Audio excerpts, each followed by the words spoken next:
Ikapitong Kabanata. Pinagaling ni Jesus ang alipin ng kapitan. Pagkatapos ipangaral ni Jesus sa mga tao ang mga bagay na ito, pumunta siya sa Capernaum. May isang kapitan doon ng hukbong Romano na may aliping malubha ang sakit at naghihingalo.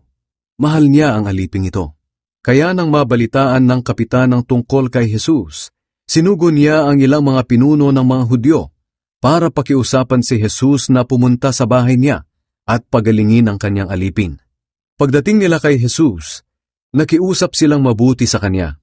Kung maaari po sana'y tulungan niyo ang kapitan dahil mabuti siyang tao. Mahal niya tayong mga Hudyo at ipinagpatayo pa niya tayo ng isang sambahan. Kaya sumama sa kanila si Jesus. Nang malapit na sila sa bahay ng kapitan, sinugo ng kapitan ng ilang mga kaibigan niya para salubungin si Jesus at sabihin, "Panginoon, huwag na po kayong mag-abalang pumunta sa bahay ko, dahil hindi ako karapat-dapat na puntahan niyo ang tahanan ko. Kaya nga hindi na rin ako naglakas loob na lumapit, dahil hindi ako karapat-dapat na humarap sa inyo. Sabihin niyo na lang po, at gagaling na ang utusan ko. Alam ko ito dahil nasa ilalim ako ng nakakataas na opisyal, at may nasasakupan din akong mga sundalo. Kapag sinabi ko sa isa, pumunta ka roon, pumupunta siya. Kapag sinabi kong, halika, lumalapit siya. At kahit ano pa ang iutos ko sa aking alipin ay sinusunod niya." Nang marinig ito ni Jesus, namanghas siya sa kapitan at sinabi niya sa mga taong sumusunod sa kanya, "Hindi pa ako nakakita ng isang tao sa Israel na may ganitong pananampalataya." Nang bumalik sa bahay ang mga sinugo ng kapitan, nakita nilang magaling na ang alipin. Binuhay ni Jesus ang patay na binata. Pagkatapos, pumunta si Jesus sa bayan ng Nain. Sumama sa kanya ang mga tagasunod niya at ang maraming tao. Nang malapit na sila sa pintuan ng bayan ng Nain, nakasalubong nila ang libing ng kaisa-isang anak ng isang biyuda. Marami ang nakikipaglibing. Nahabag ang Panginoon sa biyuda nang makita niya ito. Sinabi niya sa biyuda, "Huwag kang umiyak." Nilapitan ni Jesus at hinawakan ang kinalalagyan ng patay upang tumigil ang mga nagdadala nito. Sinabi ni Jesus, "Binata, bumangon ka."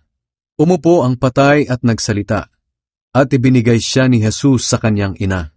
Kinilabutan ng mga tao at nagpuri sila sa Diyos. Sinabi nila, "Inalala tayo ng Diyos. Isinugo niya sa atin ang isang dakilang propeta," at kumalat sa buong Judea at sa lahat ng lugar sa palibot nito ang balita tungkol kay Jesus. Si Jesus at si Juan na tagapagbautismo. Ang lahat ng pangyayaring iyon ay binalita kay Juan ng mga tagasunod niya. Kaya tinawag ni Juan ang dalawa sa mga tagasunod niya at pinapunta sa Panginoon upang tanungin, "Kayo na po ba ang inaasahan naming darating o maghihintay pa kami ng iba?" Pagdating nila kay Jesus, sinabi nila, "Pinapunta po kami rito ni Juan na tagapagbautismo upang itanong sa inyo kung kayo na po ba ang inaasahan naming darating o maghihintay pa kami ng iba." Nang mga sandaling iyon, maraming pinagaling si Jesus na mga may sakit at pinalayas niya ang masasamang espiritu sa mga tao. Pinagaling din niya ang mga bulag. Kaya sinabi niya sa mga tagasunod ni Juan, "Bumalik kayo kay Juan at sabihin sa kanya ang nakita at narinig ninyo. Nakakakita ang mga bulag, nakakalakad ang mga lumpo, gumagaling ang mga may malubhang sakit sa balat, nakakarinig ang mga bingi, muling nabubuhay ang mga patay, at ipinangangaral sa mga mahihirap ang magandang balita. Mapalad ang taong hindi nagdududa sa akin." Nang makaalis na ang mga taong inutusan ni Juan, nagtanong si Jesus sa mga tao tungkol kay Juan, "Noong pumunta kayo kay Juan sa ilang, ano ang inaasahan ninyong makita? Isang taong tulad ng talahib na humahapay sa ihip ng hangin? Pumunta ba kayo roon upang makita ang isang taong magara ang pananamit? Ang mga taong magara ang pananamit at namumuhay sa karangyaan ay sa palasyo ninyo makikita. Pumunta kayo roon para makita ang isang propeta, hindi ba? Totoo, isa nga siyang propeta. At sinasabi ko sa inyo, higit pa siya sa isang propeta. Siya ang binabanggit ng Diyos sa kasulatan. Ipapadala ko ang aking mensahero. Mauuna siya sa iyo upang ihanda ang dadaanan mo.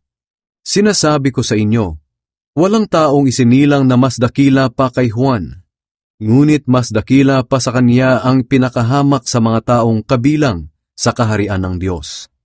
Nang marinig ng mga tao pati ng mga maniningil ng buwis ang pangangaral ni Jesus, sumang-ayon sila na matuwid ang layunin ng Diyos, dahil nagpabautismo pa nga sila kay Juan. Pero ang mga Pariseyo at mga tagapagturo ng kautusan ay tumanggi sa layunin ng Diyos para sa buhay nila, dahil hindi sila nagpabautismo kay Juan. Sinabi pa ni Jesus, "Sa anong bagay ko maihahambing ang mga tao ngayon? Kanino ko sila maihahalin tulad? Katulad sila ng mga batang nakaupo sa plaza at sinasabi sa kanilang kalaro, 'Tinugtugan namin kayo ng tugtuging pangkasal, pero hindi kayo sumayaw. Umawit kami ng awit para sa patay, pero hindi kayo umiyak.' Katulad nila kayo.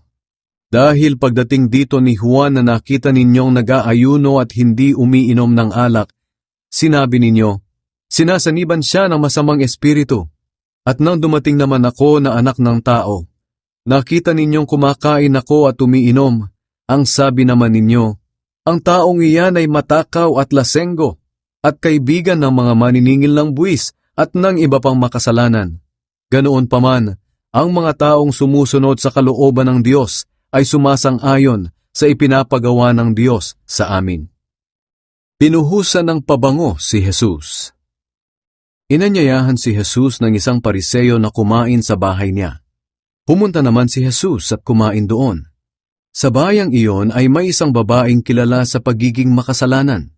Nabalitaan niyang kumakain si Jesus sa bahay ng Pariseyo, kaya pumunta siya roon at nagdala ng pabango na nasa isang sisidlang yari sa batong alabastro.